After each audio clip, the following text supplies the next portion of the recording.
Let's go to Ottawa. Our senior political correspondent, Mike Couteur, is making heads and tails of it all. Mike, and the latest where you are. What's the mood? What's the scene? Yeah, well, we also have some of the numbers now, Todd. There has been an embargoed release and that embargo has now been lifted with some of those details. So we can tell you that the deal right now, as we see it, as we are hearing it, a total of $196.1 billion is on the table over the time of 10 years.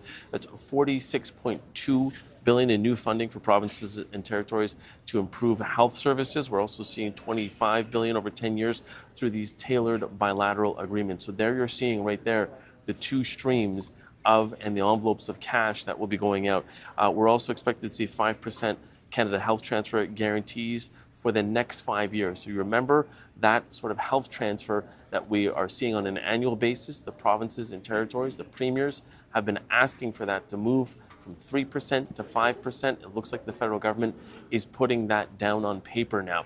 In addition to that, there will be an immediate injection, $2 billion to help with wait times. And it'll be baked into legislation. We're hearing that will be tabled before the end of the fiscal year, and it'll be no conditions associated with that, similar to the backlog top-off that was provided last year. This is a one-time payment. Also, something I can tell you is that the Canada Health Transfer will grow by more than 9.3% or 4.2 billion next year alone. It'll grow by 5.4% in the following year. So these are all details as we are getting them in terms of this information that has been presented to the provinces and territories. They have had considerably more time to sort of digest this and look at it. But at the same time, a lot of information, Todd, to see whether or not this meets the bar for every one of them. And in terms of those sort of conditions, what we are seeing in there is that it is in terms of making sure that health information is shared, used and reported to Canadians, and asking them to share information better around public health.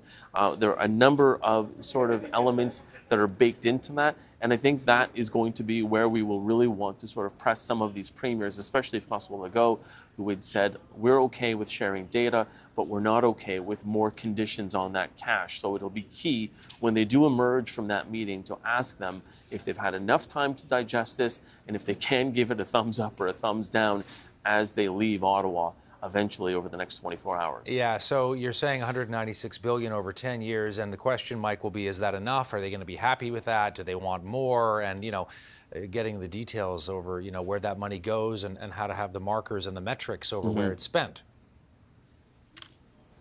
And exactly, I think that is sort of those, proverbial devil in the details, knowing whether or not that is all enough to meet the level that they see that they need within their own provinces. And I think a lot of it will come down to those individualized deals as well, the tailored deals to each and every one of the provinces. The bilaterals will be the ones that really tell whether or not this will fly or not.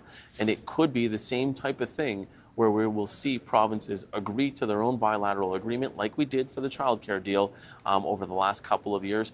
And then one by one, we will see these signing ceremonies or these deals where the Prime Minister will announce it with a provincial or territorial leader.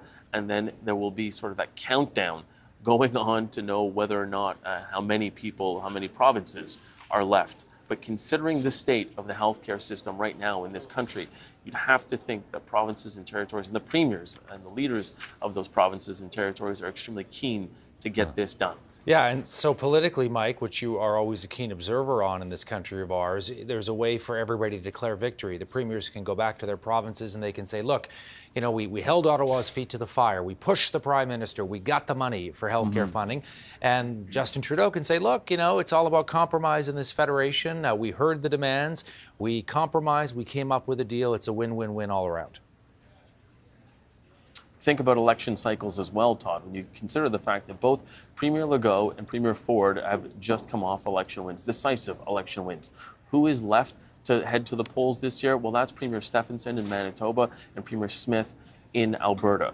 Will they want to put up a fight? Will they want to campaign over this type of thing? Or will they want to go to the polls and talk to the people of Manitoba and Alberta and say, look what we were able to get done. That's why you should re-elect me and my party to lead this province. That is the politics that I think might be weighing over some of these deals when you consider that election cycle and where the provinces and those premiers are and what they need to do back home.